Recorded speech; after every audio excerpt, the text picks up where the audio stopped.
Muy buenas noches para todos, los presentes, los internautas. Ya por esta época del año siempre viene la reflexión, ¿y el próximo cómo irá a ser? ¿Irá a ser mejor, irá a ser igual, irá a ser peor? Hay una herramienta de gestión en temas gerenciales que se llama prospectiva. No es para adivinar el futuro, pero sí es muy útil para explorar posibilidades de futuro con base a ciertas hipótesis racionales. Ciertas hipótesis racionales que hacen las personas que se dedican al tema estratégico y especialmente el tema de la prospectiva. Yo no voy a hablar sobre métodos prospectivos, sino sobre trabajos que se hacen con métodos prospectivos en todo el mundo, incluyendo más modestamente que se hacen en Colombia, para explorar un poco las posibilidades de futuro. Vamos a centrarnos en el 2014-2020 por varias razones. Primero, porque es casi consenso universal en prospectiva de que hay unas megatendencias que se vienen dando desde los últimos 15, 20 años y que continuarán siendo importantes por lo menos hasta 2030. Lo segundo es que Colombia encara al corto plazo, 2014, una serie de coyunturas muy importantes. Cambio o renovación de presidente, esa es una importante que va a afectar por lo menos hasta el 2018. Otra es eventualmente un fracaso o un éxito el proceso de conversaciones de paz en La Habana. Otra es los altibajos en la economía, si definitivamente vamos a seguir en una economía volátil o si ya a partir del otro año puede haber mayor estabilidad en la economía nacional, que hoy en día depende fundamentalmente también de lo que ocurra fuera del país. Entonces, por eso puse el título de perspectivas global, regional, nacional y local. Al final me voy a referir al caso de Antioquia y Medellín, y muy concretamente a la conferencia del 22 de enero de este año con el tema de renovación urbana, al que voy a tratar de manera respetuosa pero clara de cuál es la opinión de la SAI sobre uno de los grandes proyectos que sin duda se harían en el periodo 2014, por lo menos hasta el 2016 y quizás, y ojalá eso no ocurra, a años posteriores. Siguiente. Básicamente voy a tocar tres viñetas. Primero, las grandes megatendencias: demografía, ambiental, energética, geopolítica, ciencia y tecnología a nivel mundial, pero haciendo alusión a estos fenómenos al país. Luego, un trabajo que he venido realizando en la Universidad Externado de Colombia, donde todavía soy docente, sobre Colombia 2014-2020. Y finalmente, la enumeración de cuáles desafíos, desde el punto de vista prospectivo, encarará Antioquia y Medellín en ese mismo periodo. Siguiente. Arranquemos con la megatendencia demográfica y urbana. Aquí ven ustedes desde 1750, cuando empieza la revolución industrial en el mundo, la curva de crecimiento de la población, que muestra los millones de personas. Como ven, hasta más o menos 1930, 1940, la población mundial subía aritméticamente, crecimiento aritmético. A partir de la posguerra se dispara el crecimiento exponencial, y hoy es casi que una recta bastante inclinada. Hoy somos unos 7.150 millones de seres humanos en este planeta.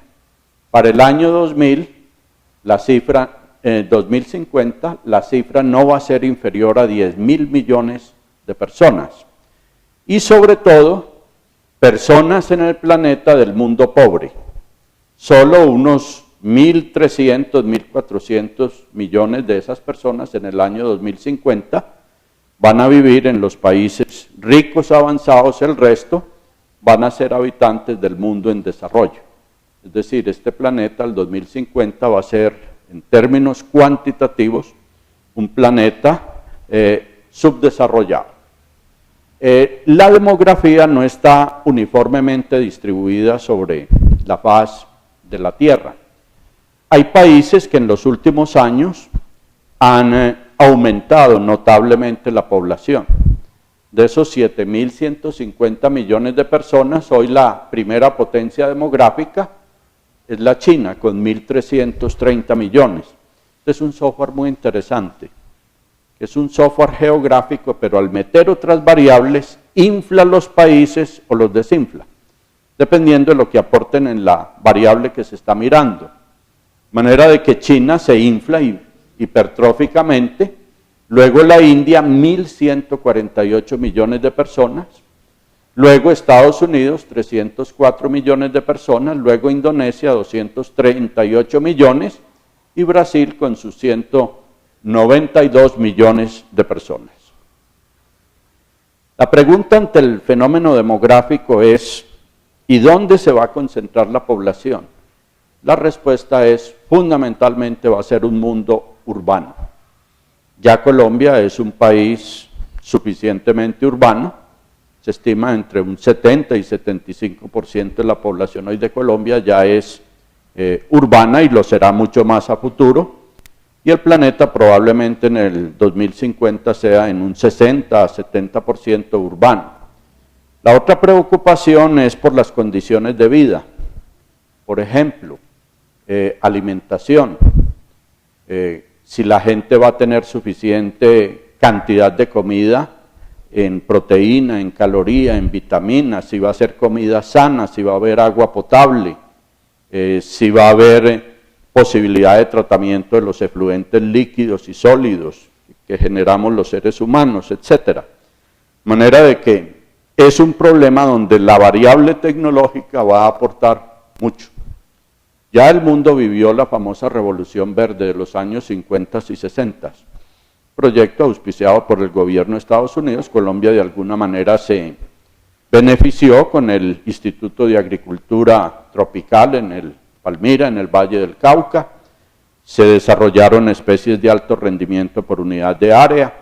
Hoy estamos en otra revolución tecnológica alimenticia con la genética y la biotecnología, manera de que ciencia y tecnología en parte van a responder porque estos miles de millones de personas puedan tener un sustento adecuado. Hablemos un poco de la megatendencia ambiental. En el año 72, una ONG italiana, que rápidamente se convirtió en un think tank ecológico mundial, el Club de Roma, auspició este estudio, que se publicó en el año 72, Los límites al crecimiento. Fue una simulación computarizada del mundo, mirando las grandes variables: población, consumo de recursos naturales, generación de contaminación, avance tecnológico, etcétera. 100 variables en total. Aquí muestro solo las más importantes: crecimiento de la población humana, recursos naturales no renovables y contaminación ambiental. El estudio se presentó en el año 72, o sea, de que el modelo de computador se alimentó con datos desde 1900 hasta 1972.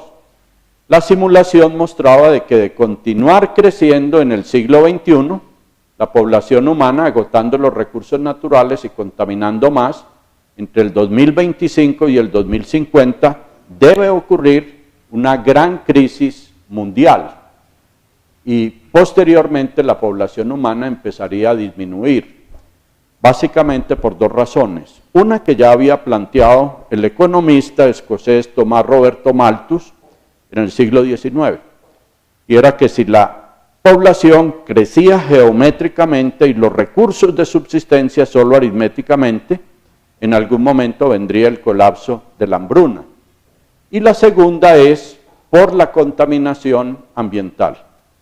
En una ciudad como Medellín, donde realmente no se lleva un buen récord de muertos anuales por enfisema pulmonar y por cáncer pulmonar, no significa que la contaminación no sea importante. Hay que medirla indirectamente, por ejemplo, para ese caso a través de las víctimas. Siguiente. Vuelve a jugar el mapa. El agua, no hay la menor duda de que se va a volver como el oro en el siglo XXI, pero es agua limpia y en suficiente cantidad. Miren que curiosamente, como se diría coloquialmente, Suramérica está montada en un potosí de ese oro, que es el agua. Pero eso no garantiza de que la vamos a tener disponible si no la sabemos preservar. Manera de que en comparación a pueblos súper poblados por el fenómeno demográfico como China, India, Bangladesh, ni qué decir África, el Mediano Oriente, estamos en una condición en América del Sur y especialmente Brasil y Colombia privilegiada en cuanto a fuentes de agua. Pero el agua se puede destruir en su utilización inmediata como potable por contaminación, por deforestación.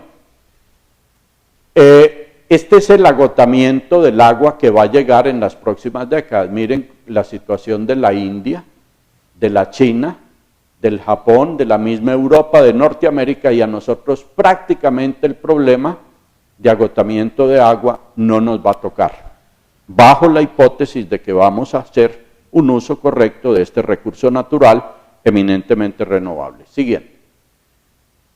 Íntimamente relacionado al problema de la disponibilidad de agua suficiente y sana, viene otra variable, que depende en países donde hay montañas y buenos regímenes de lluvias estacionales, se puede conservar el agua. Y me estoy refiriendo al tema de los bosques tropicales. Como ven, los que más tienen son Brasil, Venezuela, Colombia, etcétera. Pero aquí se ve la variable contraria, que es la destrucción.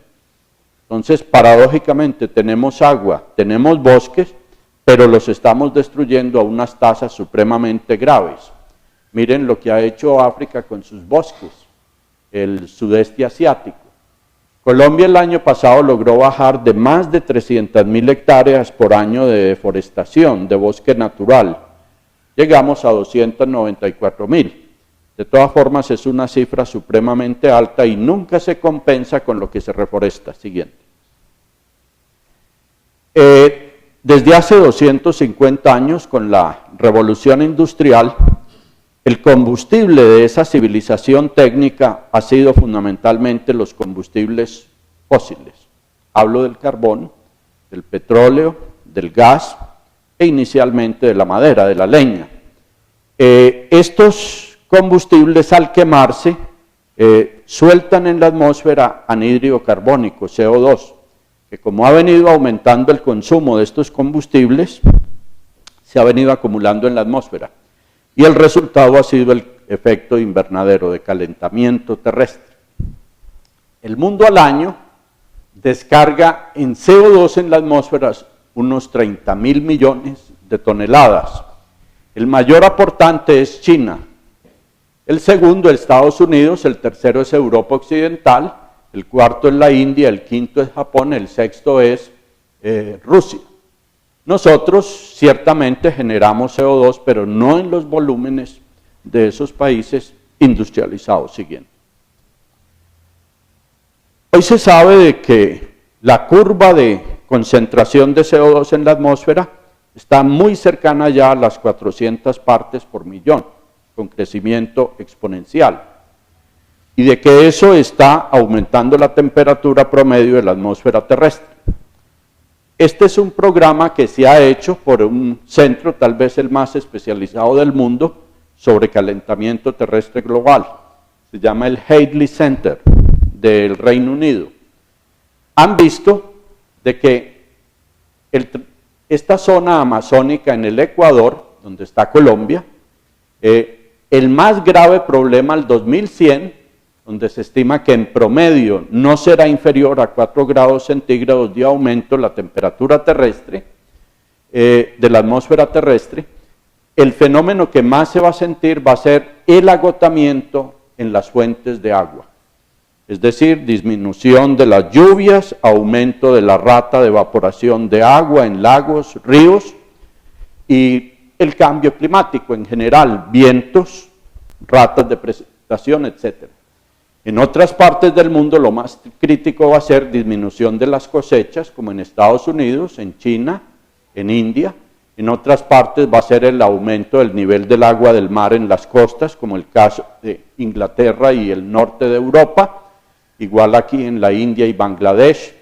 En los mares, el cambio en las cadenas alimenticias tróficas, de plancton, peces, y esto va a afectar la nutrición mundial por la pesca. Siguiente.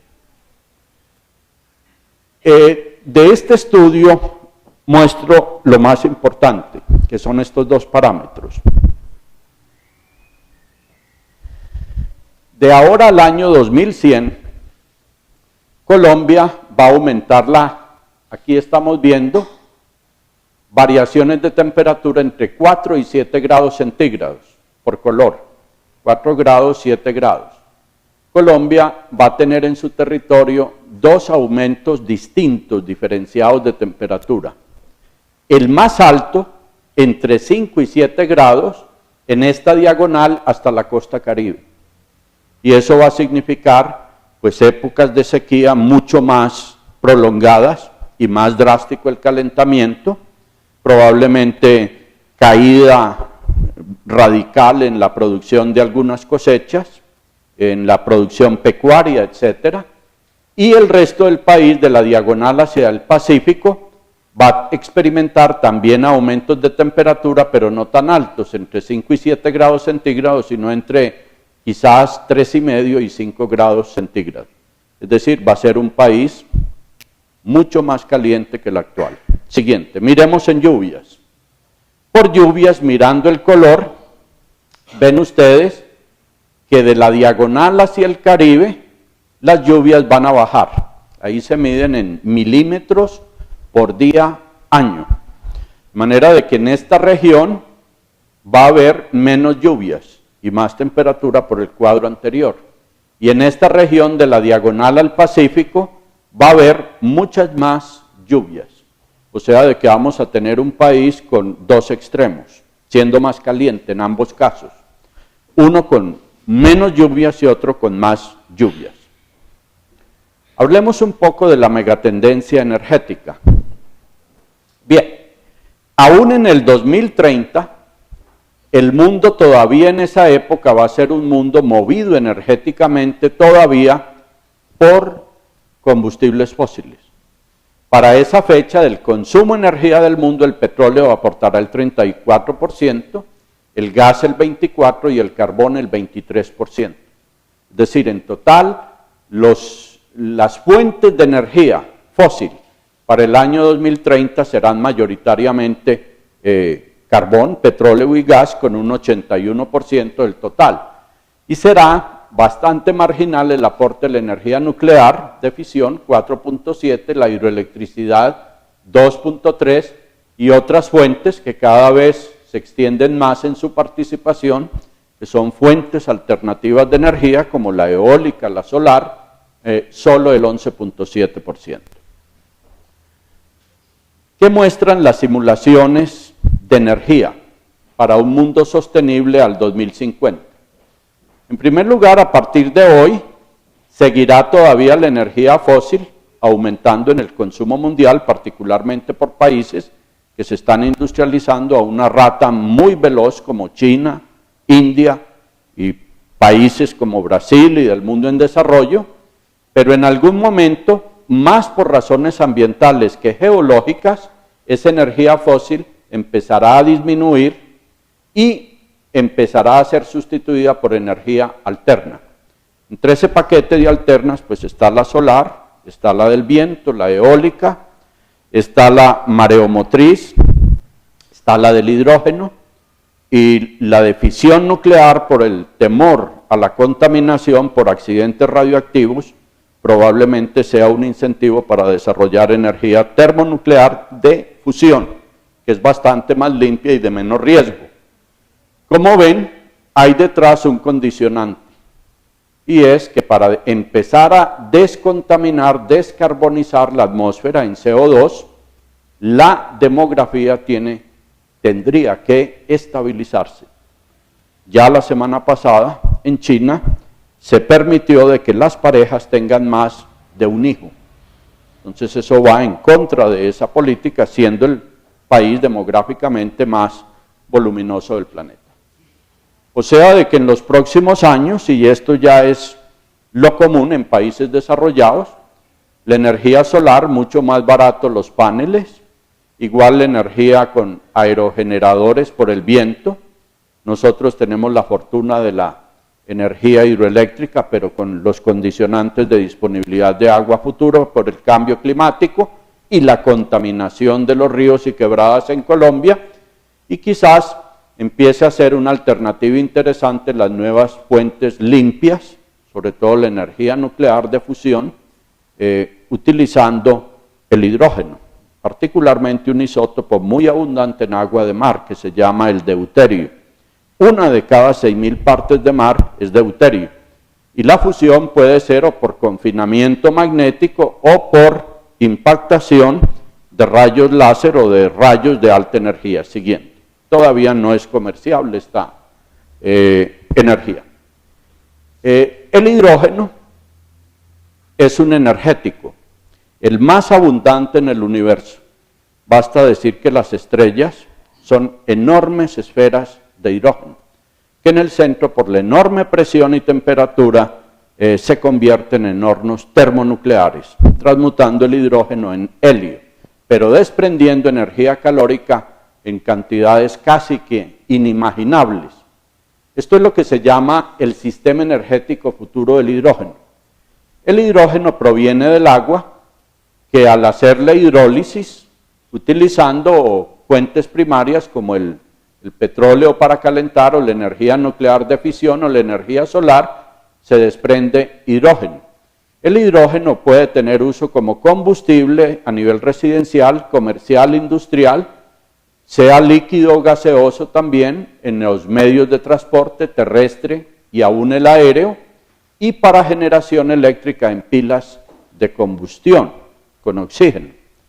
El producto del uso energético del hidrógeno es el agua, lo que permite cerrar el ciclo, o sea, de que es una fuente permanentemente renovable. Siguiente. Una sorpresa energética y geopolítica que va a afectar no solo a los Estados Unidos, sino al mundo en los próximos 5 o 10 años, es este proyecto que ya es un hecho en los Estados Unidos. Estados Unidos hasta hace poco era el país que más petróleo importaba del mundo. Desde hace unos años, concretamente desde el 2010, viene utilizando a gran escala una nueva tecnología que se llama la tecnología de extracción de gas y petróleo de piedras de esquisto, utilizando perforadoras hidráulicas. Estados Unidos, en el 2010, miren bien, el 55% de su petróleo era importado y del gas 15-16%. La meta es bajar al 2035 a solo el 25-26% del petróleo va a ser importado en los Estados Unidos y en gas absolutamente autosuficiente y exportador. Mientras que para el mismo periodo 2010-2035, la China, la India, la Unión Europea y Japón continuarán siendo grandes importadores de petróleo y de gas del Mediano Oriente, de Rusia y de otros proveedores de combustible. Eso va a tener unas consecuencias geopolíticas muy serias para todos los países productores de petróleo hoy. En el gráfico ven lo verde 2000, amarillo 2011, en rojo 2035. Esta es la dependencia de crudo del Mediano Oriente, de estos países acá. Hay unos aliados y amigos de Estados Unidos, otros completamente hostiles. Además del caso de Venezuela, que es un exportador de petróleo hostil para los Estados Unidos. Entonces miren cuál es la tendencia de que Estados Unidos buscará y obtendrá la independencia de importaciones del Mediano Oriente. Europa va a ser imposible. Y China, Japón, Corea e India cada vez van a depender más del Mediano Oriente, que es una zona geopolíticamente supremamente inestable.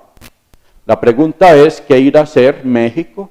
¿Qué irá a hacer Venezuela? ¿Qué irá a hacer Colombia o Brasil si se convierte en un gran productor de petróleo? Cuando por esa tecnología el gran mercado norteamericano prácticamente va a desaparecer siguiente. Entonces Colombia desde el año 90 al 2013, sí, consecuentemente. Y Canadá, que es un vecino ahí a quejarlo, es otro país bien poderoso en energéticos fósiles. De manera de que ese panorama va a cambiar. La ventaja de ellos es la tecnología de explotación o la existencia de esquistos. Son las dos, y una tercera, la política de haber comprado petróleo del Mediano Oriente, de Venezuela y de México, sin agotar sus reservas internas. Eso lo ha tenido por política Estados Unidos, política estratégica.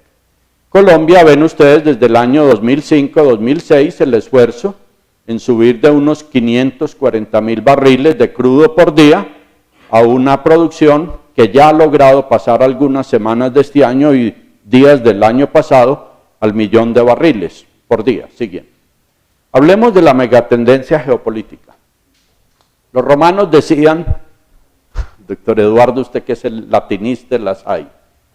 Así pasan las glorias del mundo. Miren esto, en 1870, la primera potencia económica del mundo, medida por Producto Bruto, por actividad de comercio y por exportación de capitales, era Inglaterra victoriana. El segundo país era Alemania y luego Francia. 100 años después son los Estados Unidos, el superpoder, luego Japón y luego Alemania. En el 2010 sigue Estados Unidos, aunque menguado, como superpotencia, el número 1, luego China y luego Japón.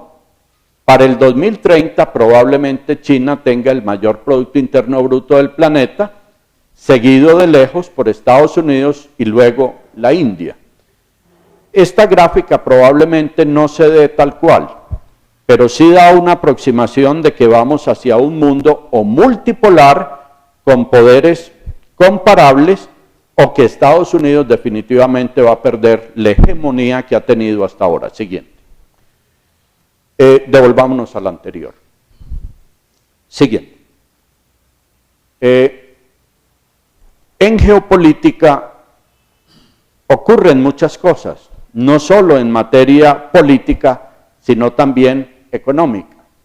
Desde 1990, miren dos columnas, la roja que disminuye hacia el 2040 y la gris que desde el 90 empieza a crecer y domina sobre la roja. Las columnas son proporcionales al impacto que esas economías tienen en el crecimiento de la economía mundial. Lo que muestra el gráfico es que cada vez los países más desarrollados pesan menos en el empuje al crecimiento económico mundial. Y paradójicamente los países llamados emergentes cada vez tienen más juego como locomotoras en el crecimiento de la economía mundial. Es decir, estamos en una transición donde unos pocos países muy desarrollados explicaban el crecimiento de la economía mundial a un mundo multipolar donde eran países, muchos de ellos subdesarrollados como China e India, que hoy son potencias económicas y realmente van a influir más en el crecimiento económico mundial futuro. Acaba el Fondo Monetario Internacional de publicar este gráfico. Muestra el crecimiento este año para estos países y muestra el esperado al 2014. ¿Qué se ve allí? Países que van a crecer entre el 2013 y 2014, Estados Unidos, una cifra muy importante, igual México, igual Alemania, igual España, que ya empezaría a salir de su tremenda crisis actual, igual Rusia, igual la India, el Brasil permanecería igual y dos grandes países desacelerados en su economía, nada menos que la China, Japón e Inglaterra también tendría aumento en el crecimiento para el 2014. Hoy se habla de BRICS emergentes, que vienen de la sigla de B de Brasil, R de Rusia, India, I de India, C de China y S de Sudáfrica. Para el 2030 se estima de que China tendría el mayor Producto Interno Bruto del planeta, sería la superpotencia económica. La India sería el tercero, el segundo sería Estados Unidos, el sexto el Brasil, Rusia el número 15 y Sudáfrica el número 30. Siguiente. Hoy todo el mundo habla de la cuenca del Pacífico. La cuenca del Pacífico es un fenómeno que se vislumbró desde los años 70 con la recuperación de países devastados por la Segunda Guerra Mundial, concretamente Japón y por reflejo pues Corea después con la guerra, etcétera, etcétera. Hoy el Pacífico se cree que va a ser el epicentro de la gran economía del planeta. Miremos dos factores que lo explican. Primero, población, que significa mercados. Hoy el mundo tiene una población de un poco más de 7.000 millones de personas. Viven en las orillas del Pacífico 2.700 millones de personas, que representan el 41% de la población mundial. Y del Producto Bruto Mundial, que se estima hoy en 65 trillones de dólares, en el sistema angloamericano de numeración, en las orillas del Pacífico se generan de esos 65, 35 trillones, es decir, el 54% del Producto Bruto Mundial. Este llamado el arco de la prosperidad, o las orillas de la cuenca del Pacífico, allí ha nacido una asociación, no es política, es económica, que se llama el APEC, Asociación de Economías del Pacífico. El movimiento arrancó en 1984 por la alianza entre Nueva Zelanda, Australia, Indonesia, Malasia, Singapur, Tailandia, todos los que están en verde, Surcorea, Japón, Taiwán, Canadá y Estados Unidos. Al año 91 ingresó China. Al año 93 ingresó Nueva Guinea, México. Al año 94 ingresó Chile y al año 98 ingresó el Perú y Vietnam. Colombia está en turno y por eso en buena parte ha tenido que hacer esos tratados de libre comercio muy a la carrera como el suscrito con Surcorea. Siguiente. Colombia ha estado en muchos esfuerzos de integración económica, acuérdense del Acuerdo de Cartagena, el Pacto Andino, Mercosur ha tratado de acercarse allí, etcétera, etcétera. Realmente el promisorio y estratégico que se ve para los próximos años es el llamado Alianza del Pacífico, que nació hace un par de años. Es una alianza entre México, Colombia, Perú y Chile. Entre esos cuatro países representamos el 33% del PIB de América Latina, 50% de todas las exportaciones de la región y 40% de la población de América Latina. Esto aparentemente nos va a abrir los enormes mercados de la cuenca del Pacífico, el APEC. Siguiente. Hay otro grupo de países que los analistas financieros, especialmente de Wall Street, consideran promisorios a futuro y se llaman los CIBETs, que viene de la sigla C de Colombia, I de Indonesia, B de Vietnam, E de Egipto, T de Turquía y S de Sudáfrica. No necesariamente hay que ser países políticamente estables. Miren que por lo menos hay dos, Egipto, Colombia y hasta cierto grado Turquía, que son países de alto riesgo político. Y sin embargo, estos analistas consideran de que son países promisorios en lo económico. Los colombianos tenemos una forma de pensar, los inversionistas internacionales tienen otra forma muy distinta de pensar. Yo recuerdo una conferencia de un banquero neoyorquino que decía, Ustedes se ven muy mal a sí mismos por el problema de droga, del narcotráfico, de violencia, de guerrilla. Nosotros lo vemos distinto. Decimos, si estos tipos logran crecer al 6%, con semejantes problemas encima, ¿cómo irán a ser los colombianos y su economía si no tuvieran guerrilla, si no tuvieran narcotráfico, si no tuvieran violencia y subversión? Entonces, es una forma muy distinta de pensar y por eso sale Colombia relativamente bien evaluada en un estudio de riesgo país. Siguiente, pero esos problemas hay que resolverlos. Un profesor de Harvard llamado Samuel Huntington, en 1996, escribió un libro clásico en geopolítica y se ha cumplido al pie de la letra. Se llamaba El Clash de Civilizaciones, el choque de civilizaciones. Tal vez en este ha sido lo más acertado. Él decía que el mundo islámico iba a experimentar grandes transformaciones internas y que eso se iba a manifestar a través de revoluciones. Siguiente. Miren las más recientes del mundo árabe, mal llamadas primaveras árabes, del 2010 al 2013. En Siria, que está en una guerra civil, los daños ya superan los 100.000 millones de dólares. Cuando uno ve fotos de Alepo, de Damasco, son ciudades ya completamente destruidas por la guerra civil interna. Libia, cuando Gaddafi, 14 billones de dólares los daños, en Egipto casi 10.000 millones, en Túnez 2.500 millones y siguen otros. La guerra siria es la más seria, la más costosa, 115.000 muertos, más de 4 millones de refugiados a los países vecinos como Jordania, el Líbano, la propia Turquía, y es un conflicto que mal manejado puede terminar en una guerra local en el Mediano Oriente, porque de un lado está Estados Unidos y del otro Rusia y China, y entonces eventualmente podría estallar un conflicto mucho mayor.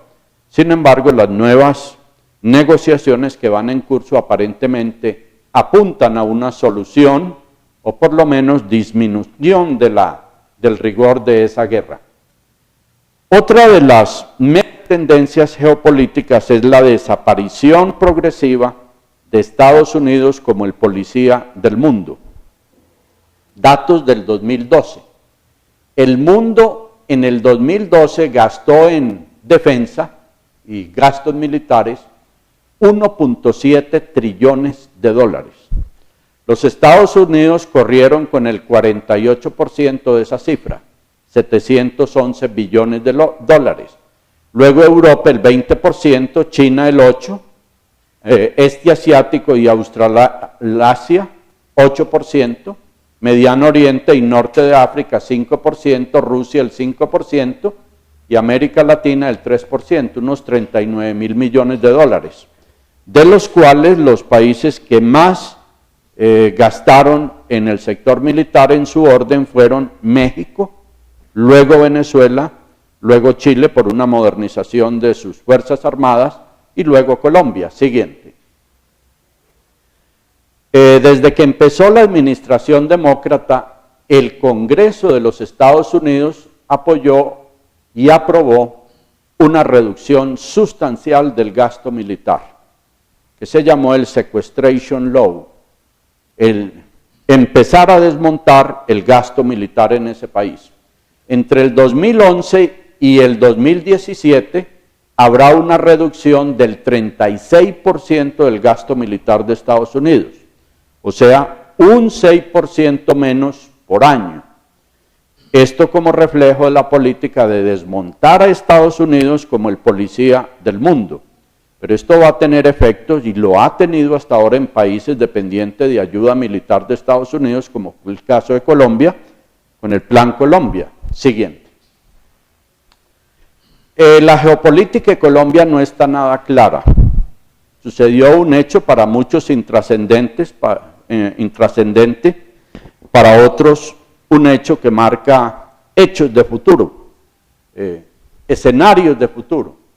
fue la pérdida de 75.000 kilómetros de mar territorial por un fallo de la Corte Internacional de Justicia, la zona de San Andrés y Providencia, el armamentismo reciente de Venezuela, que renovó completamente su marina, su fuerza aérea y su ejército artillado, los conflictos que se han tenido con Ecuador a raíz de la presencia guerrillera entre Colombia y Ecuador, y las muy malas relaciones recientes entre Nicaragua y Colombia, y Nicaragua envalentonada con el espaldarazo ruso. Eso mal manejado puede acabar en una guerra, y no solo entre Colombia y Nicaragua, sino inmediatamente con la solidaridad venezolana y eventualmente, si no hay arreglo con la FARC, con una tenaza, se llama en lenguaje militar, entre esas fuerzas. Nicaragua, Venezuela, Ecuador y la subversión contra Colombia. Siguiente. ¿Cuál es la megatendencia en ciencia y tecnología? Advertía Alvin Toffler en su obra clásica de 1981, La tercera ola, que la humanidad se ha desarrollado progresivamente en 3 oleadas de progreso. La primera fue el cambio de sociedad primitiva, cazadora, por una sociedad agraria, por los lados del 4500 a.C., cuando surgen las culturas del Nilo, del Tigris y del Éufrates. Esa sociedad agraria tuvo como recurso clave la tierra y duró muchísimo, hasta mediados del siglo XVIII después de Cristo, cuando hay un salto con una nueva sociedad que él llama de segunda ola, y es la sociedad industrial, donde el nuevo valor clave no es la tierra, sino la fábrica, la maquinaria. A partir de 1980, por los computadores, las telecomunicaciones, dice Toffler, surgió la sociedad de tercera ola, que ya su recurso clave no es material, no es ni la industria ni la tierra, sino la información y el conocimiento. O sea, de que hoy en día y más a futuro, esta es la sociedad que va predominando en las economías de los países. Colombia, que es un país en desarrollo, pues en cualquier calle podemos ver las 3 sociedades. ¿Cuál sería la de primera ola? El vendedor ambulante que baja sus flores y sus fresas del oriente cercano. ¿Cuál sería el habitante de segunda ola? El obrero industrial que se va a montar al metro o a un bus. ¿Y cuál sería la manifestación de la tercera ola?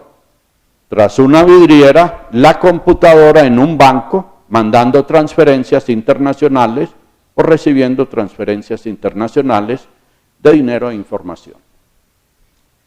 Hay 2 referencias obligadas en el tema de prospectiva tecnológica y científica. Este es el nuevo divulgador de ciencia y tecnología en los Estados Unidos. Es un profesor de la Universidad de Nueva York. Se llama Michio Kaku. Este es el Carl Sagan. ¿Se acuerdan de él en los años 80 con su serie Cosmos? Este es el Carl Sagan de hoy en día. Es un libro muy interesante, La física del futuro, porque muestra 5 grandes líneas de avance. Primero, nanotecnología. Segundo, informática. Tercero, inteligencia artificial. La carrera espacial y la robotización de oficios. Básicamente eso se considera Michio Kaku como las 5 grandes apuestas tecnológicas de los próximos años. Hay un referente bimensual, que es la revista del MIT, que se llama Technology Review, que dice que a partir del otro año, todavía ya se empieza a ver por calles de Estados Unidos, individuos con lo que se llama el Google Glass. Es un dispositivo que permite la realidad virtual aumentada y proyectar la información sobre la lente con movimientos de los párpados o simplemente con movimientos faciales. Esto va a ser mucho más revolucionario que lo que ha sido los celulares, la telefonía móvil en los últimos 7, 10 años. De manera de que esto le va a permitir al individuo cómodamente en cualquier sitio tener acceso a cualquier tipo de información. Siguiente. ¿Cómo son las industrias y las empresas de tercera ola? En este número de la revista Technology Review del MIT se mostraba este interesantísimo gráfico. En primer lugar, son empresas muy jóvenes, que arrancan, por ejemplo, como Lycos en el año 94, o como Google en el 98, o como Facebook en el año 2004. Son empresas que tienen un cubrimiento demográfico impresionante. Hoy la primera potencia demográfica es China, la segunda es India. ¿Saben cuál es la tercera? Las redes sociales. Hay más de 1.000 millones de personas permanentemente conectadas con el ciberespacio. Entonces, esto cada vez tendrá más cubrimiento y miren la capitalización de estas empresas. Por ejemplo, Google, más de 200.000 millones de dólares. Facebook, 116.000 millones de dólares. De manera de que son empresas que han surgido hace muy poco, tienen un impacto social y cultural en el planeta impresionante y un poderío económico también notable. Siguiente. Hoy en el mundo hay más de 2.700 millones de internautas. De nuevo, Asia. Asia es la región que más tiene, el 44%. Europa, el 22%. Estados Unidos y Canadá, el 13%. América Latina y el Caribe, solo el 10.3%. Miren el mapa de publicaciones en ciencia, tecnología e innovación en el mundo. Como ven, se infla Norteamérica, Europa, Japón, algunos sitios de América Latina, África prácticamente desaparece. Siguiente. Hoy se produce conocimiento humano como ciencia y tecnología, útil para el sistema productivo a través de una actividad que se llama investigación y desarrollo. En el año 2011, el mundo, según el National Science Foundation de Estados Unidos, dedicó 700.000 millones de dólares a actividades de I+D, investigación y desarrollo. El 77% de estos fondos los invirtió Estados Unidos, la Unión Europea y Japón. Es decir, el resto del mundo prácticamente no contribuye económicamente de forma significativa a la investigación y desarrollo. Estados Unidos aportó el 36.4%, la Unión Europea el 25%, Japón el 15%. América Latina solo un modesto 3.1%. Siguiente. Colombia, ¿cómo está en investigación y desarrollo? Desde el 2002 al 2012, Colombia subió como porcentaje de su Producto Interno Bruto a gasto total en ciencia y tecnología entre el 0.3 y el 0.45 de su Producto Interno Bruto. Y como parte de esa inversión en ciencia y tecnología, lo que se dedicó exclusivamente a investigación y desarrollo, solo entre el 0.1 y el 0.17% del PIB para el mismo periodo. Siguiente. ¿Qué campos de conocimiento tiene hoy Colombia para la investigación en ciencia y tecnología? Donde más investigación se hay, medida por integrantes de grupos de investigación activos, es en ciencias sociales. Miren acá, y esta es la proporción de hombres a mujeres. En ingeniería y tecnología, solo este componente. En ciencias naturales y exactas, este componente. En ciencias médicas y de la salud, ciencias agrarias, humanidades y otros campos. Hoy se dice que la ciencia y la tecnología la producen dos insumos muy importantes: la gente y los dineros que contribuyen a financiar estas actividades. Hoy se habla de universidades de talla mundial y se miden por diferentes rankings, el QS, el Webometrics, etc. Por el QS, año 2010, 2011, 2012, el MIT sigue siendo, aún en el 2013, la primera universidad del mundo en cuanto a universidad que produce ciencia y tecnología. Después está Cambridge, Harvard, California, UCLA, Oxford, perdón, esta es del Reino Unido. No, es del Reino Unido. Universidad, ¿de qué será esa? Yo sí creo que es error, debe ser UCLA. Luego Oxford, el Imperial College, Yale, Chicago, Princeton y el Instituto de Tecnología de California. En Colombia estamos muy mal bajo cualquiera de esos parámetros universitarios mundiales. Siguiente. Miren, la primera universidad del país, según el ranking QS británico, es la Universidad de los Andes. Es la primera en Colombia, pero en América Latina es la sexta. Y en el ranking mundial es la 335. La segunda en Colombia es la Nacional, luego la Javeriana, luego la de Antioquia, luego el Valle, la del Rosario, la Sabana, la del Norte, la Industrial de Santander, la Bolivariana y Universidad Externado. Pero ya al mirar este ranking nacional con el ranking latinoamericano, y ni qué decir con el mundial, pues indudablemente estamos a años luz de tener universidades de categoría mundial. Ahora sí empieza el descenso. ¿Qué prospecto hay para este país en el periodo 2014-2020? En primer lugar, hay unos temas críticos hoy y que se van a mantener a futuro si no los resolvemos. Primero, tener una economía competitiva, ya vamos a ver los indicadores mundiales que hay, cómo está Colombia. Trabajar en disminuir la inequidad, la pobreza y la miseria, la corrupción, la evolución del conflicto interno, la ingobernabilidad del país, el deterioro y crisis del medio ambiente, y en mi opinión el más serio es que no tenemos realmente un proyecto nacional de futuro. Hoy en día el mundo envidia, por ejemplo, a Malasia, en el este asiático, y en buena parte ese país se transformó de país pobre, subdesarrollado, con un proyecto que se llamó Malasia 2020.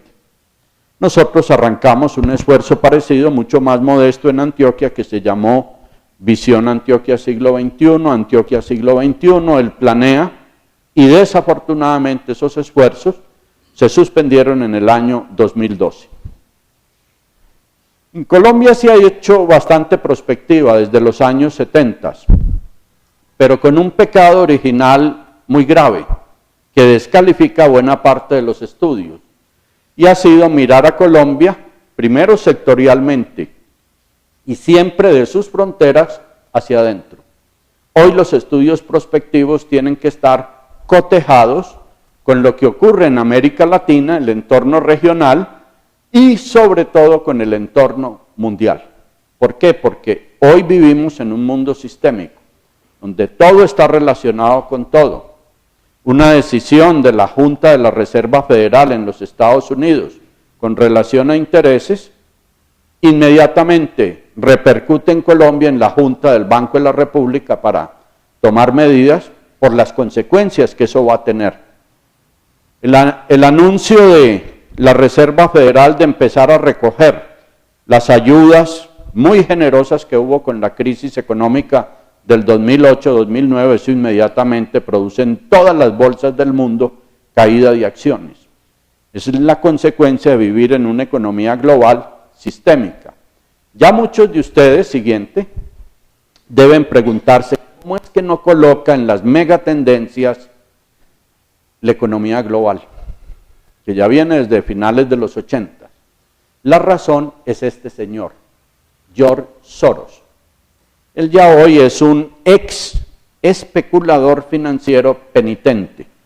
Es decir, ya sus hijos siguen con la especulación financiera, pero él ya se retiró. Él ha hecho varias obras, advirtiendo de que llegó al mundo una nueva economía y que llegó para quedarse. Antes la economía, según Kondratiev, tenía unos ciclos de 40, 50 años de crecimiento permanente, luego había una recesión, pero nuevamente el buque prendía motores y otro lapso de tiempo importante de crecimiento permanente. Soros sostiene de que la nueva economía de conocimiento y en buena parte motivada por la especulación es una economía donde hay saltos permanentes. Este fue el desastre del 2008-2009 y hoy en día mejora un año, luego empeora, mejora, empeora, es decir, es una economía de altísima volatilidad. Y el mundo, Colombia y nosotros vamos a tener que aprender a sobrevivir con estrategias adecuadas en una economía donde en cada salto de estos hay ganadores, sean individuos, empresas o países, pero inmediatamente vienen caídas donde sin duda habrá individuos, empresas y personas perdedoras. Bien, ¿qué pronóstico hay para la economía colombiana de hoy al 2020? En primer lugar, de que Colombia ya por su inmersión a la globalización no va a escapar del mundo de la volatilidad. De manera de que vamos a tener buenos años, años regulares, años malos, nuevamente años buenos, regulares y malos. Que volver a crecimientos sostenidos, como los tuvimos del 2002 al 2007, eso no se va a dar.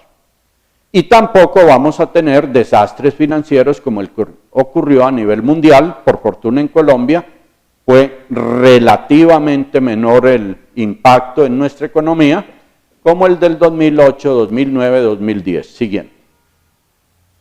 Aquí ven las cifras. DANE, Fedesarrollo, noviembre del 2013. Ven el periodo del 2002 al 2007, crecimiento sostenido inclusive a valores muy altos, de casi el 7%. Viene la crisis mundial del 2008-2009, cae la economía colombiana, empieza la recuperación, en el 2011 otra vez viene hacia abajo. Este año hay ya calculados el primero y el segundo trimestre. Falta procesar el tercer y cuarto trimestre. Según las cifras de Fedesarrollo, vamos a terminar el año con un 3.8% de crecimiento. Es decir, una economía regular en el 2013. Siguiente. Pero para el otro año, según el economista Mauricio Reina de Fedesarrollo, esto lo dictó la semana pasada aquí en Medellín, las cosas pintan mucho mejor. Miren que en el 2013 el sector agropecuario ha crecido al 6%. Ustedes dirán, imposible, está en crisis. Está en crisis la producción, mas no los precios.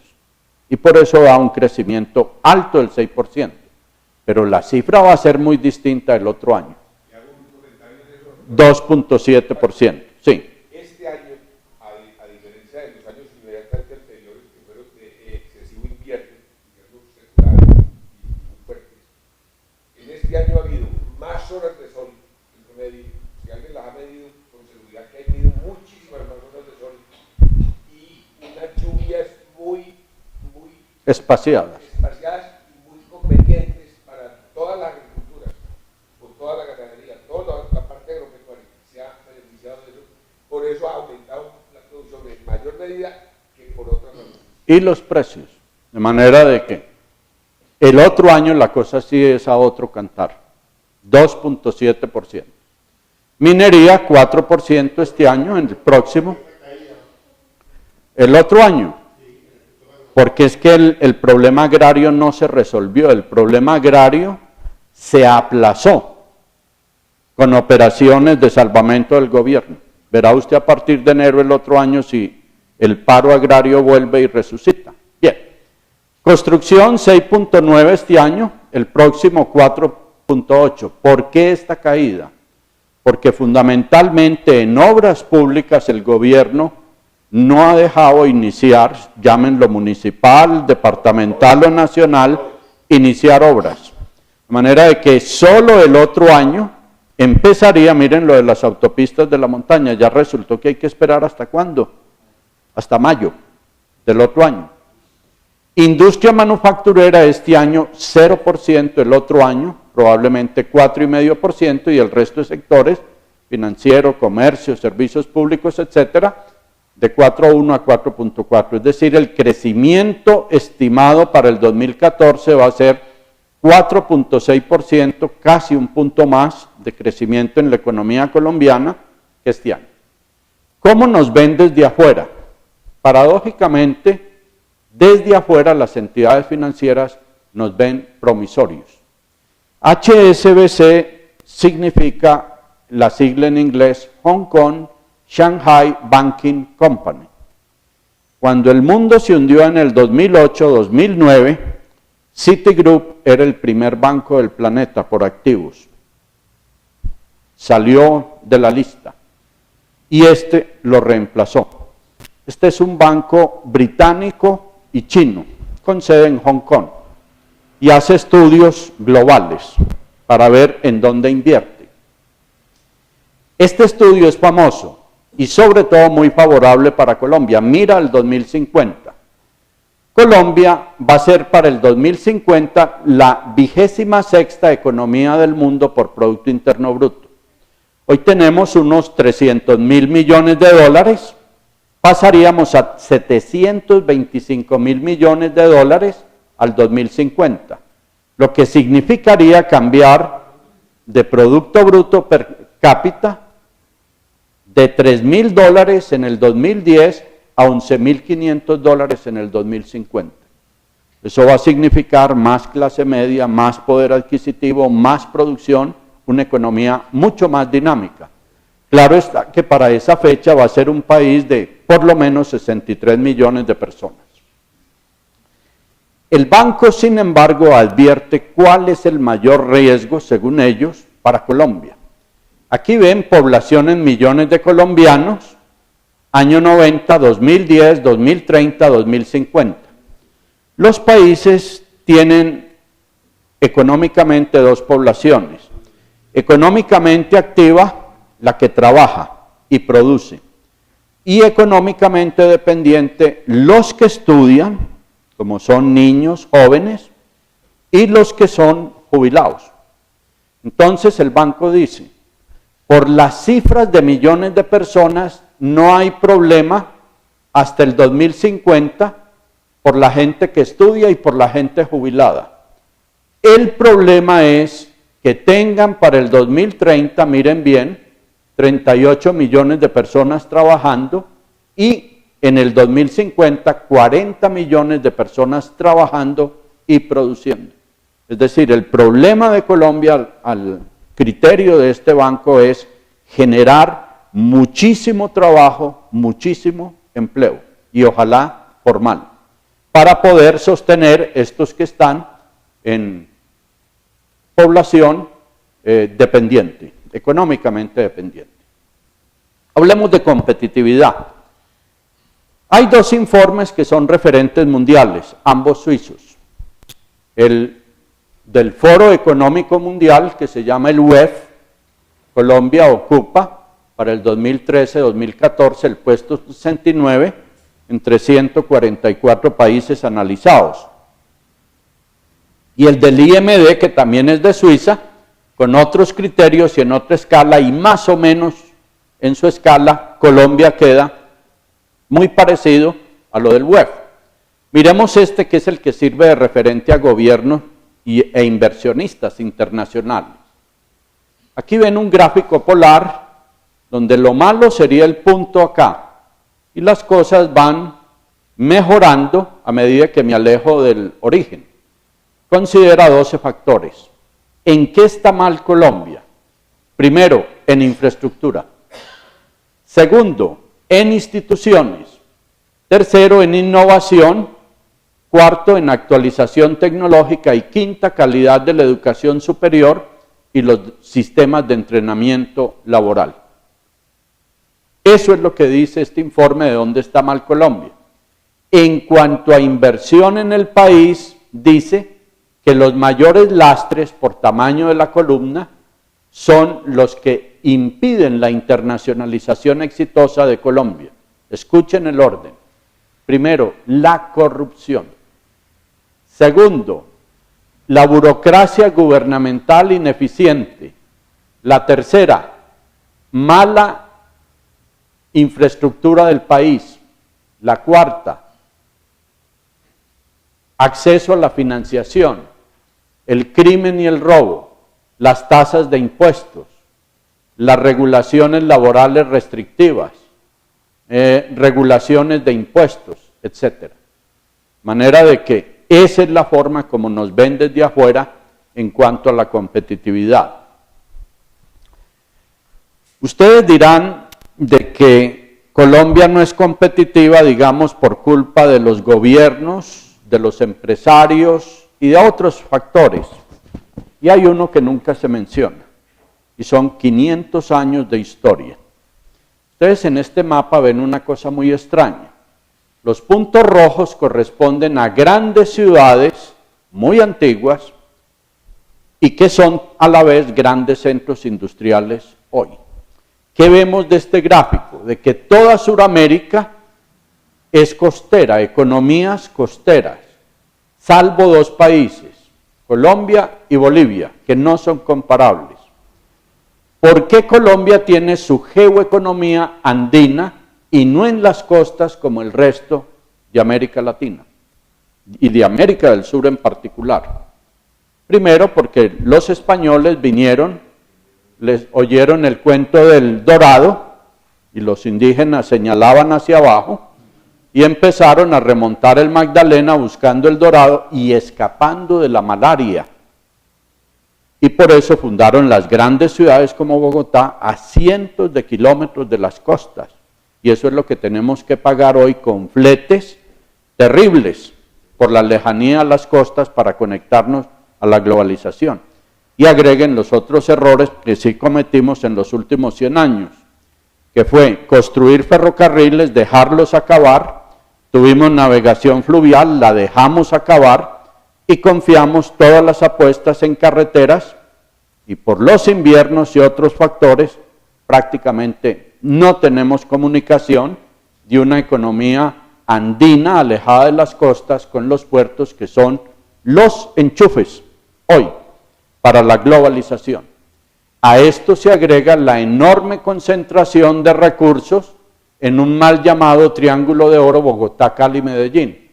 Allí está, siendo solo el 10% del territorio nacional, unos 100.000 kilómetros cuadrados, allí está el 56% de la población, 38% de la población económicamente activa, el 76% del PIB, 70% de la actividad económica nacional y el 69% de la capacidad eléctrica instalada. Es decir, tenemos un país completamente asimétrico en términos geoeconómicos con relación al territorio. La voy a cumplir. Hablemos un poco de infraestructura, que este fue un tema que fue central en el pasado Congreso de la SAI en la celebración de los 100 años. ¿Cómo nos ve el web de Suiza? El país que más infraestructura tiene para su tamaño, que es una ciudad-estado. Hong Kong es el puesto número 1 en el mundo, luego Alemania, luego Singapur, otra ciudad-estado. Colombia está en puesto 85. Dentro del concierto latinoamericano, el país de mejor infraestructura es Panamá, por razones obvias, Chile, luego Uruguay, luego Puerto Rico, Brasil, México, Guatemala, Argentina, Costa Rica, sigue Colombia, Perú, Ecuador y Venezuela. Siguiente. En la ponencia que presentó el doctor Juan Martín Caicedo, presidente de la Cámara Colombiana de la Infraestructura, indicó que del 2012, por lo menos por los 10 años siguientes, el país iba a tener que invertir al menos el 3.1% del Producto Bruto en infraestructura comunicacional. Y miren que el gasto que se ha hecho hasta ahora, pues está bastante lejano. Siguiente. Hablemos un poco de la industria colombiana. La industria colombiana empezó a surgir a finales del siglo XIX con la fábrica de cervezas del señor Coppel en la Séptima en Bogotá. Allí se fabricó cerveza, luego eso justificó montar vidrierías, luego fábricas de tapas, etcétera, etcétera. Realmente hasta 1946 la industria colombiana seguía un modelo de industrialización tardía de sustitución de importaciones. Con el boom industrial que se vino después de la Segunda Guerra Mundial, la industria colombiana como aportante al PIB del país creció exponencialmente hasta 1970. A partir de ese momento empezó a sentirse la competencia muy incentivada por el contrabando de los países asiáticos, que empezaron a mandar telas, zapatos, juguetes, herramientas, etc. Y luego empieza mayormente la declinación industrial con un proceso de apertura económica en 1992, al decir de muchos expertos, una apertura que fue un salto al vacío, porque no fue ni gradual, ni selectiva, ni concertada. Y luego la situación se agravó ya con la globalización, que se convierte en un hecho irrefutable con el cambio de siglo. La industrialización no es un fenómeno exclusivo de Colombia. Miren, para la década de los 70, primera columna, de los 80, segunda, de los 90, tercera, y de 2000 al 2011, la participación en el PIB del sector industrial en Brasil, Perú, México, Colombia y Chile. Los países mostrados muestran el mismo patrón. Se han venido desindustrializando. Colombia entonces, en participación, en el año 70, la industria aportaba el 23% del PIB. Ya en la primera década del siglo XXI baja al 15%. Son múltiples las razones por las cuales el país se ha desindustrializado, pero estas son como el resumen, el compendio. Primero, carencia de una política industrial permanente, que sea política de Estado. Solo durante la administración de Carlos Lleras Restrepo hubo en Colombia política industrial explícita. Poca competitividad del país, ya lo vimos por el WEF y el IMD de Suiza. Una geoeconomía andina alejada de las costas. En el Congreso de la SAI, el presidente del Grupo Corona, el ingeniero Carlos Enrique Moreno, mostró por qué no somos competitivos, lo que vale mover un contenedor dentro de Colombia, lo que vale desde Puerto Colombiano a Bogotá, a Medellín, lo que vale de Puerto Colombiano a los grandes centros de exportación de Colombia. El costo del gas, el costo del kilovatio hora, es decir, todo eso nos saca de la competitividad. Una apertura económica traumática en los años 90, donde en resumen ha habido más apertura para importar cosas y competir con lo nacional, muchas veces de manera injusta, como es el contrabando, que exportaciones, poca represión efectiva al contrabando, debilitamiento de la vocación industrial, la tasa de cambio, particularmente con la revaluación del peso ante el dólar en los últimos años, indigestión de tratados de libre comercio, como sostiene este señor Ocampo, José Antonio, y yo insisto en que falta una visión de futuro del papel de la industria en la economía nacional. Siguiente.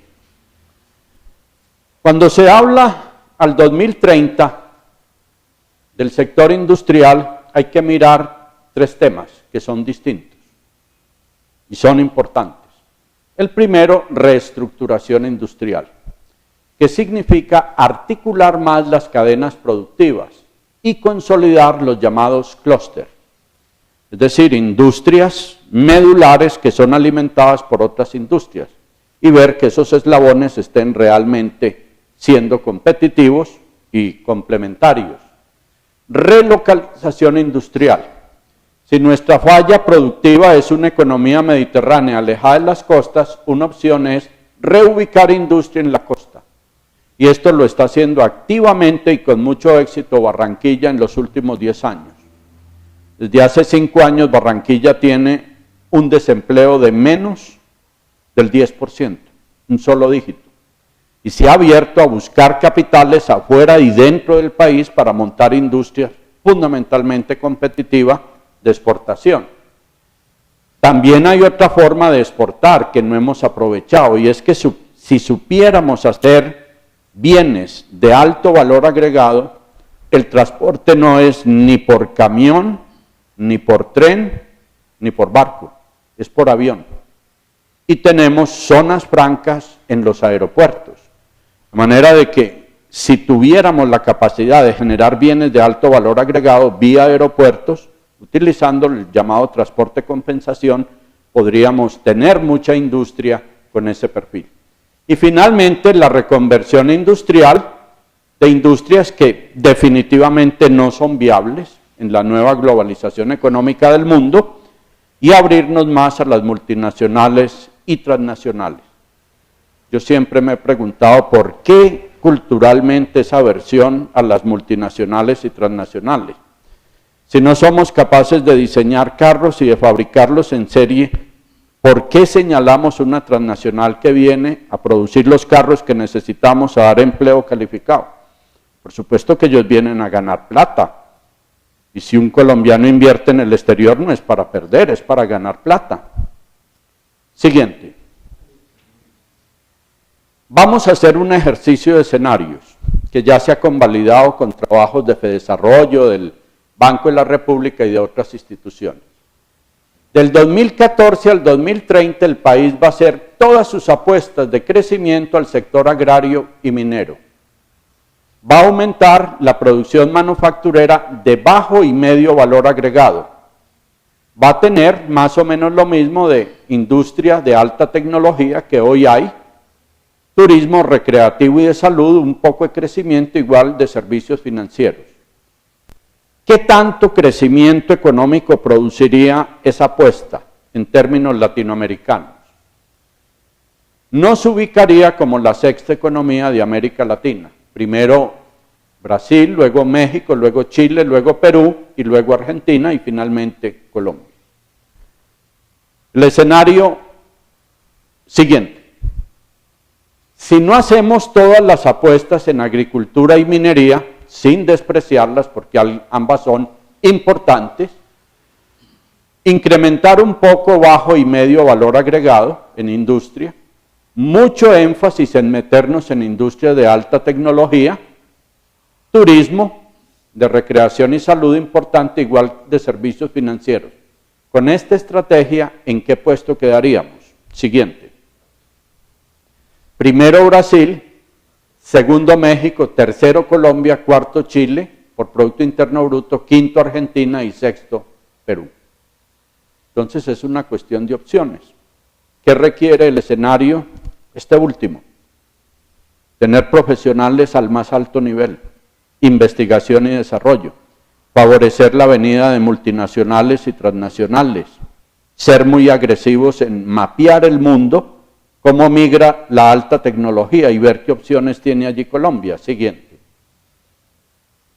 Otra variable clave a futuro es la negociación de paz con la FARC, si será exitosa o no, y qué costo va a tener para el país. Siguiente.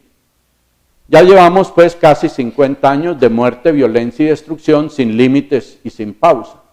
Las solas Fuerzas Armadas de Colombia, policía, ejército, aviación, armada, han puesto más de 40.000 muertos. Siguiente. Colombia ya ha hecho intentos desde el 82 hasta el 99 de 4 procesos de paz que han fallado. Belisario Betancur en el 82, Virgilio Barco 88, Ernesto Samper 98 y Andrés Pastrana en el 99. En julio 26 de este año salió el famoso informe de la memoria histórica del conflicto armado en Colombia. En total, del 85 al 2012, 220.000 muertos. Desapariciones forzadas 25.000, asesinatos selectivos 150.000, desplazamiento obligado, miren esto, 5.700.000 personas. Estos son los que tenemos de mendigos en las calles, muchas veces para sobrevivir tienen que hacer actividades delictivas. Masacres documentadas 1.900, secuestros 27.000, víctimas de minas 10.000, reclutamiento forzado, especialmente de niños, 5.100, ataques a bienes civiles, 5.100. Siguiente. Colombia está ante un dilema, y es, si termina el conflicto, eso va a tener un costo económico. Y si sigue en el conflicto, igualmente hay un costo económico. El Partido Liberal encomendó el año pasado un estudio para evaluar ambas opciones. Al país en los últimos 10 años le ha costado el conflicto 207 billones de pesos, lo que es el presupuesto nacional para el próximo año. Presupuesto nacional del gobierno. Y si no hay arreglo con la guerrilla en los próximos 10 años, por lo menos serían otros 225 billones de pesos, lo que significaría que la carga por habitante de Colombia hoy es de 9 millones de pesos por persona. Siguiente. ¿Está el país confiado de que va a haber paz? Esta es la encuesta de Gallup del mes de octubre de este año.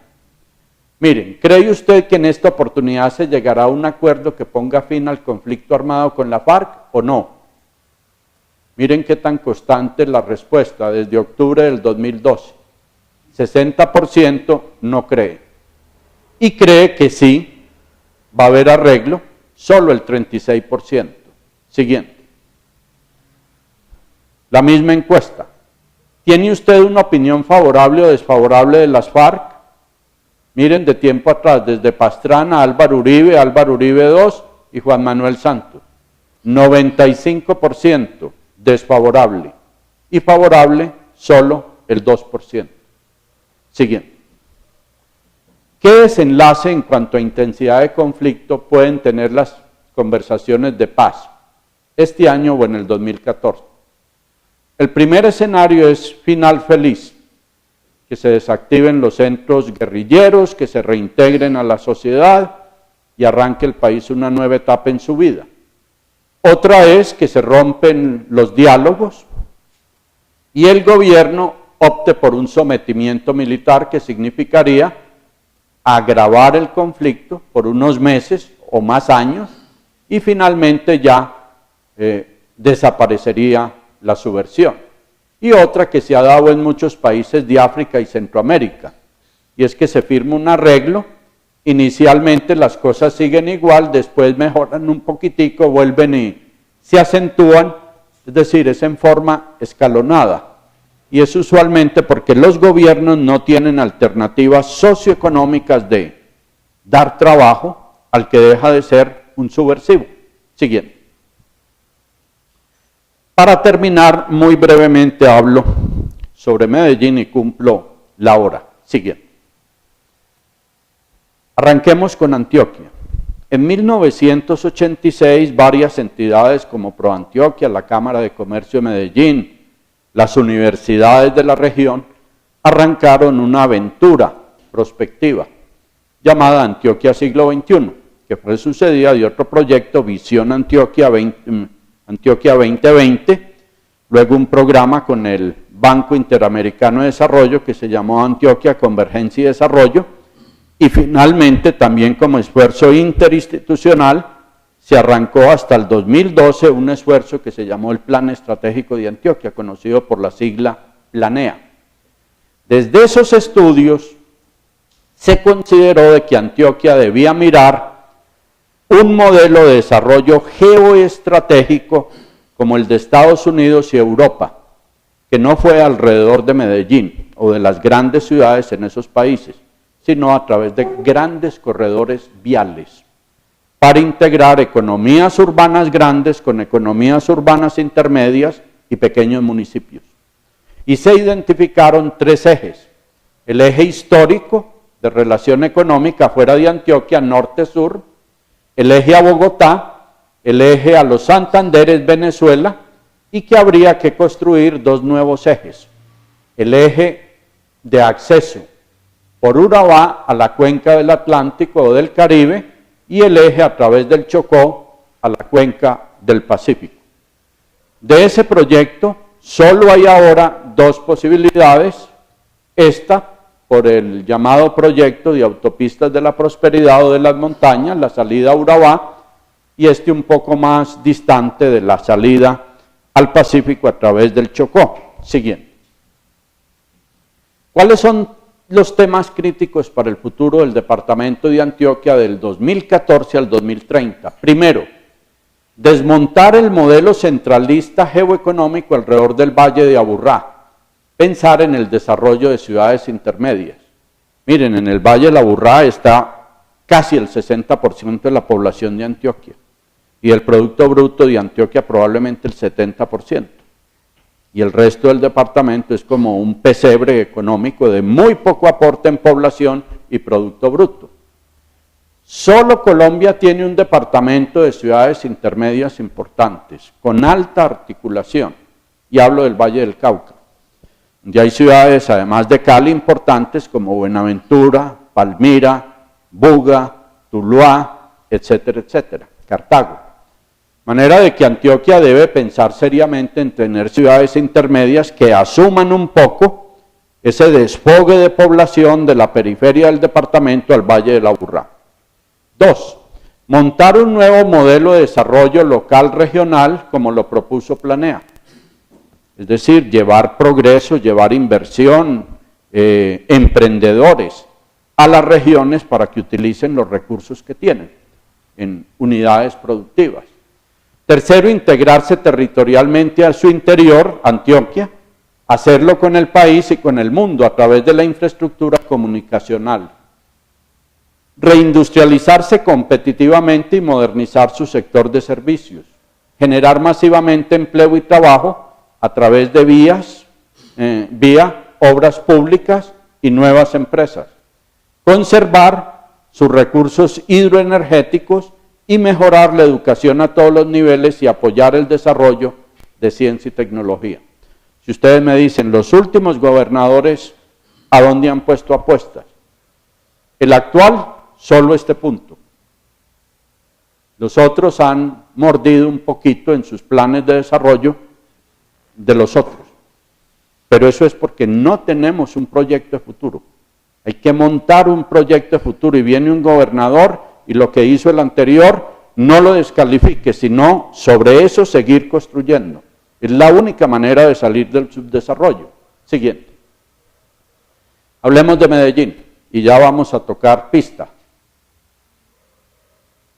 Medellín en 1905 era un pueblo de 59.000 habitantes, es decir, un pueblo grande con obispo. Miren que el crecimiento de Medellín hasta el año 38 era lineal. A partir de los 50 viene la curva exponencial demográfica. En los últimos 40 años, del año 73 al 2012, la población del municipio de Medellín ha subido de 1.077.000 habitantes a 2.400.000 habitantes.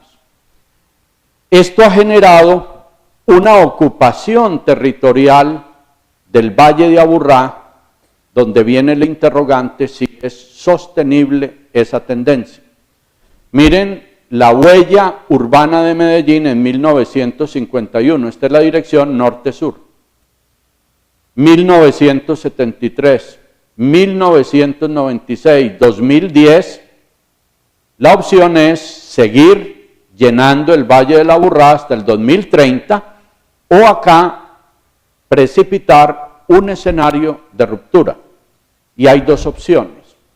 Una es congelar la huella urbana actual y buscar un nuevo eje, que podría ser una ciudad de 3 pisos, una parte en el oriente, otra en el actual Medellín y otra en el occidente, o en la huella urbana actual empezar a cambiar una ciudad que sobre todo en ciertos sectores deteriorados es una ciudad construida en un solo piso y con muy deteriorado el ambiente urbano por pobreza, por delincuencia, y empezar un proceso de renovación urbana de densificación. Siguiente. Esta es una opción entonces del 2020 al 2030, conectar el oriente que está a 2.100 metros sobre el nivel del mar, con Medellín que está a 1.450 metros sobre el nivel del mar, y con occidente a 500 metros sobre el nivel del mar. Ya está el túnel de occidente, falta el de oriente. Menos mal pues que los mismos que hace 2 años pararon esa obra, ahora la están apoyando, probablemente se dieron cuenta de lo que le va a costar a Medellín no tener este túnel a futuro. Para esa opción, si es esa, de una ciudad-región de 3 pisos. Siguiente. En el año 97 ya se habían hecho con anterioridad muchos estudios de renovación urbana.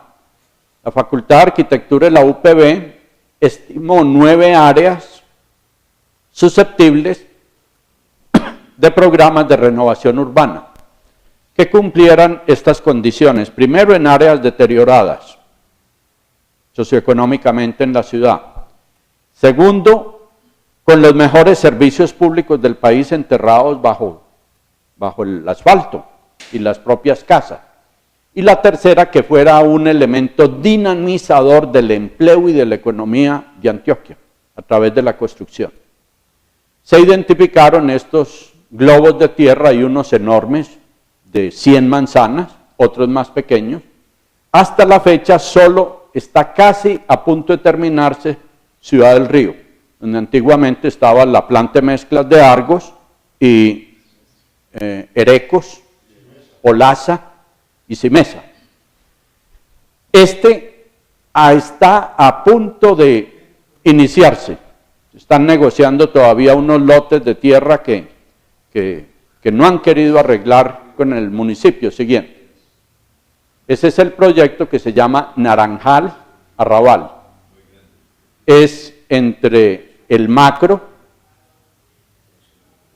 la Plaza de la Macarena y el río Medellín. No solo va a tener proyectos de vivienda, sino también de usos varios, actividad comercial, oficinas, etcétera. Siguiente. El problema muy serio que tiene Medellín, y al hablar de ciudad de categoría mundial e innovadora, es la desigualdad socioeconómica que tiene la ciudad. Y una ciudad, mientras tenga ese caldo de cultivo para violencia e inseguridad, es muy difícil que sea competitiva para la globalización. Ahí ven los dos extremos, el Dubái antioqueño y la gran mayoría. Cinturón verde urbano. Este no es invento paisa. Caracas fue de las primeras capitales latinoamericanas que adoptó en los años 70 el concepto de cinturón verde, que se llamó la Cota del Ávila. El Ávila es una montaña grande que hay en toda Caracas y se dijo, a partir de tal cota del monte Ávila no se puede construir y se debe mantener la arborización de la ciudad. Yo creo que Medellín no tiene la llanura inmensa de Bogotá al lado o de Cali, sino un par de montañas que hay que arborizar para favorecer corrientes de convección que mitiguen un poco la contaminación de carros y de fábricas en la ciudad. Y lo otro más importante, que frene la urbanización de alta densificación con torres en construcción de ladera, no solo en la margen oriental, sino la nueva que está surgiendo a mucho mayor velocidad en este lado occidental. Siguiente. Va a haber que hacer el debate y tomar la decisión si se va a tener un gran pulmón verde dentro de la ciudad, como lo tiene Nueva York con Central Park, lo tiene Londres con Hyde Park, lo tiene París con el Bosque de Boloña, con relación al aeropuerto Enrique Olaya Herrera. Siguiente.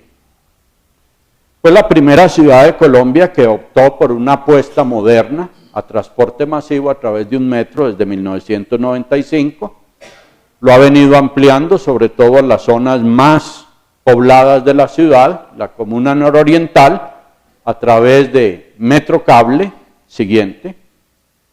O sea, de que la línea inicial era la línea A, en T con la línea B, ha sido ampliada por el Metro Cable en la línea K y la línea J. Y últimamente viene el concepto de Metro Plus, la línea de la Universidad de Medellín, la del Centro Aranjuez, la que está ahora con mucha oposición en algunos tramos por parte de la ciudadanía con el famoso túnel verde entre Envigado y Itagüí. Siguiente.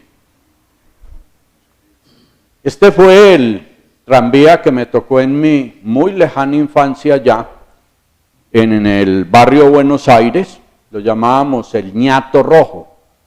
Era un tranvía eléctrico Este es el nuevo proyecto que vuelve a revivirse 60 años después. Recuerdo que uno echaba una monedita de 10 centavos. La de 5 centavos era negrita y más grande. Y eso empezaba a dar vueltas y sonaba una campanita, entonces uno podía entrar. Siguiente. Hay una propuesta universitaria interesante que es la de la bolivariana de conectar en los barrios, que permita la cuadrícula urbana, conectar con buses eléctricos las estaciones del metro. Medellín está en mora de hacer esto y no hay que hacer grandes cambios físicos, simplemente las columnas que sostienen la catenaria. Siguiente. Medellín tiene que pensar seriamente esto. Este es la huella urbana, el norte. Tiene un túnel que es el de Occidente que nos lleva al mar, a la internacionalización. Hay un túnel suspendido al oriente, ojalá lo rearranquen rápidamente, que nos conecta con la mayor economía del país, que es Bogotá, el 25% del PIB. Y vía aeropuerto nos conecta con la internacionalización. Entonces hay que pensar cómo el gran eje súper congestionado, sur-norte, que tiene la ciudad, cómo se articula esos otros dos ejes. Ya vía directa creo que no es posible. Vía un freeway, como lo tiene Los Ángeles, como lo tuvo Nueva York, Filadelfia. El solo paso por el metro de Medellín en el centro ya implicaría un freeway a más de 40 metros sobre el suelo. Y eso para una ciudad en riesgo sísmico no es conveniente. De manera de que sería inevitable revivir el proyecto de las grandes circunvalares de Medellín, o vías perimetrales como se llamó en algún momento. La SAI tiene competencia en veedurías de obras públicas y lo ha hecho hasta ahora con mucha prestancia y objetividad, como ha sido su vinculación a la propuesta de nuevo POT para el periodo 2013-2025, pero cuando no está de acuerdo en obras que se proponen, porque no ve claridad en los objetivos, no ve una evaluación clara de costo a beneficio, también las hay, manifiesta su inconformidad, y es el caso del Parque Verde del Río Medellín. Siguiente. La propuesta, en pocas palabras, consiste en soterrar, enterrar las dos vías al lado del río para hacer encima un parque verde ecológico. En primer lugar, eso se ha venido haciendo en algunas ciudades del mundo y se debió haber sido mucho más conspicuo, más rigurosos en el análisis de esas propuestas. Esta es parte de Madrid, España. Allá hay dos puentes famosos. Este es el de Toledo. Y mucho más allá hay otro puente que se llama el puente de Praga. Cuando no había soterramiento, miren esto, muy parecido al lado y lado al caso actual de Medellín. Se hizo el soterramiento y encima se hicieron parques verdes. Siguiente. Estos fueron los últimos dibujos que se presentaron como ya proyecto ganador. Es la Corte del Río. Lo que va hoy por acá se enterraría al lado y lado.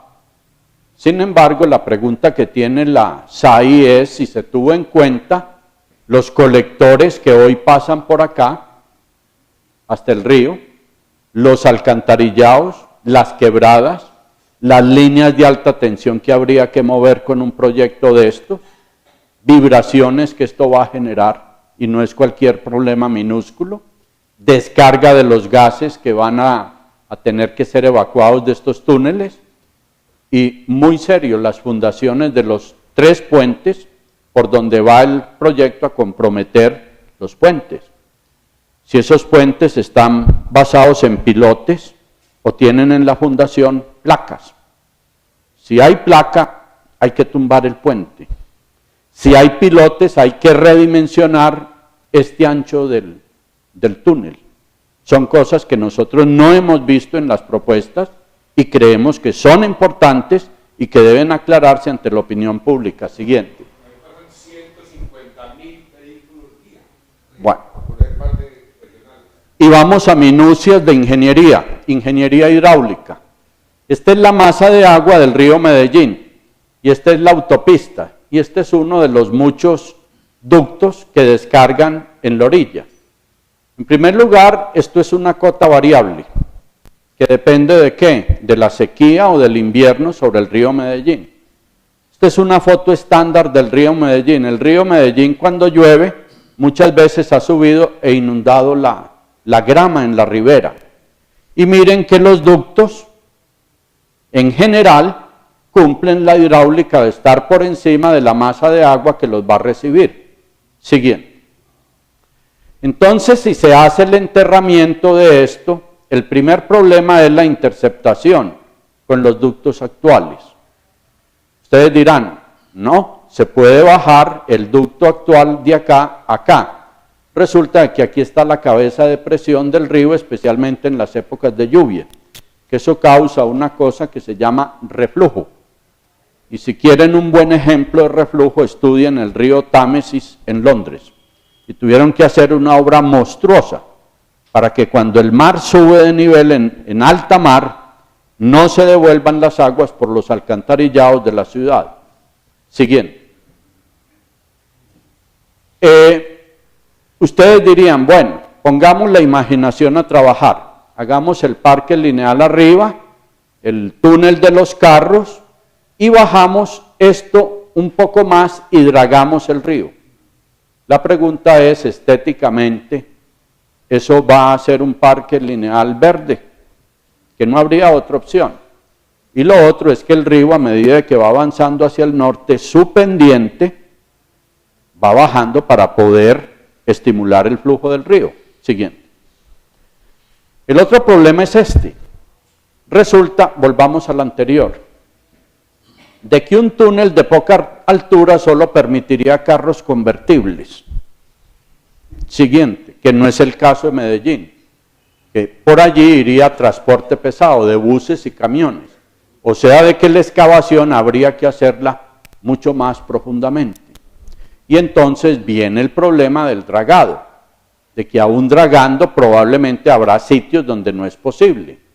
Lo otro es que estos no son ductos de 20 o 30 centímetros. Miren este ducto. Esta foto es tomada ¿en dónde? Es el Teatro Metropolitano. Aquí está el barrio Conquistadores, es una quebrada. ¿Cómo se va a hacer el cuello de ganso debajo de una quebrada?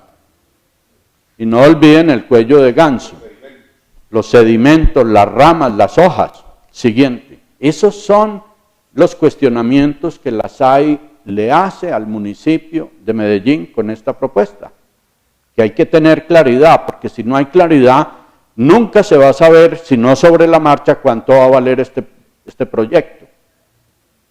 Se pinta con mucha propiedad los extractores de gases. Eso hay que soltarlo en algún punto. Siguiente. Miren en Madrid los extractores gigantescos. Uno, otro y otro. Y ahora que sí tengo tiempo, me puse a buscar en internet quejas de los madrileños sobre el parque del río Manzanares. Y oigan esta joya. Niveles de ruido que había acá, por los ventiladores, la solución fue bajar la velocidad con diámetros mayores. Y eso incrementó las concentraciones de CO2 alrededor de estas chimeneas y miren, edificios con población al pie. ¿Cómo se va a resolver eso? Y el impacto en Medellín no va a ser pequeño, va a ser sobre Conquistadores, va a ser sobre Suramericana y Camacol, etcétera, etcétera. Siguiente. Entonces, más bien, pensando como en términos realistas, ¿por qué no pensar en resolver responsablemente los verdaderos y urgentes problemas de la ciudad? Y el más grave es el de la inmovilidad. Siguiente. Yo creo que hay todavía pequeñas decisiones que aliviarían palpablemente, sobre todo en el corredor norte-sur, el sobretráfico. Esta es una foto no actual. Si fuera actual, esto sería un ferrocarril de carros bumper contra bumper. ¿Sí o no? Pero miren ustedes la particularidad de esto. Un separador de 2 metros, de pronto se vuelve de 1 metro y de pronto de 30 o 40 centímetros. Eso indica, y la ruta cambia de 6 carriles a 5 carriles, de pronto a 4 y vuelve a 5 y a 6. ¿Por qué no repensar en una ruta de los 6 o 7 carriles, los que se necesitan? Igual al lado y lado, miren cómo cambia el ancho del área verde. Siguiente. Muchos países, carreteras bordeando ríos, hacen este tipo de ampliación de un nuevo carril. Y eso no sería costoso. Y seguramente, como tenemos tan buenos dibujantes como los de la propuesta del Parque Verde del Río, Medellín, podrían aquí pues pensar qué aditamento ecológico se le pusiera para que eso no se viera feo. Siguiente. O hacer lo otro. En Bogotá hubo un ingeniero famoso llamado el maestro Goyeneche. Cuando se discutía de que había que resolver el problema del río por el mal olor, dijo, la solución más fácil es vuélvalo a una cloaca como hicieron los romanos hace 2000 años y paviméntelo por encima. Miren, si es tanto el amor por el proyecto del río Manzanares, y miren lo que tiene acá, puentes peatonales verdes. Pues que piensen sobre el río Medellín en placas de concreto, con los animalitos, los árboles, etcétera. Sería una solución mucho más barata y más rápida de hacer, menos traumática para la ciudad, mucho más ecológica, mucho más racional y mucho más discreta. Y la preguntica final, chiquitica. Si se hace esa obra, ¿por dónde va a desviar Medellín el actual flujo de carros durante 3, 4 años mientras se hace la obra? Díganme por dónde, que no sea pues con helicópteros llevándolo desde Bello hasta Caldas, que sería un poco costosa. Siguiente. ¿Qué puntos críticos, y con esta termino, se ve para Medellín del 14 al 20?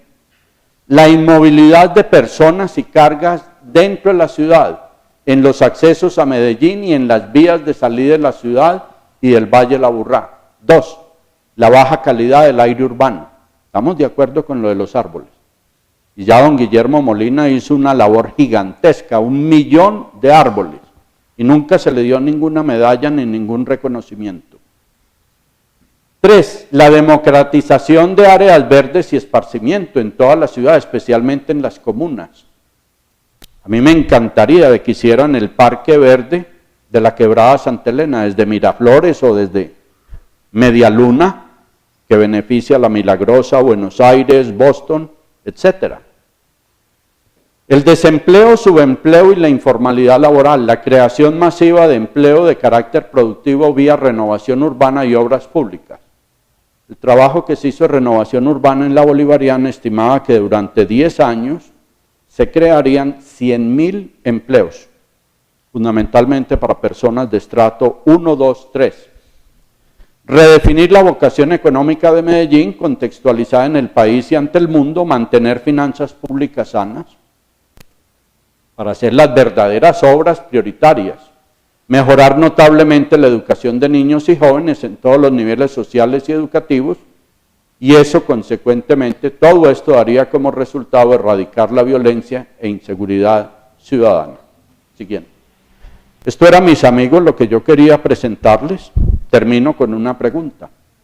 Estamos en un país, en un departamento llamado Antioquia y una ciudad llamada Medellín con futuro o sin futuro. Y buena parte de estos temas que tocamos acá apuntan en esa dirección. Muchas gracias.